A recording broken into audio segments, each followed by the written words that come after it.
display ever. It's also the thinnest Apple Watch ever, making it even more comfortable on your wrist. And it's the fastest charging Apple Watch, getting you 8 hours of charge in just 15 minutes.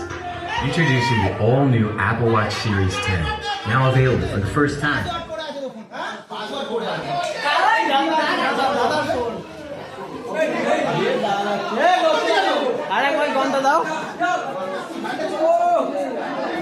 Bubai Bubai connect আছে ঝপ করে বন্ধ করলে কেন password বন্ধ করে দিয়েছিস দাদার password আরে মুখ দেখাও আমাদের ম্যানেজারের মুখ দেখাও খুলে যাবে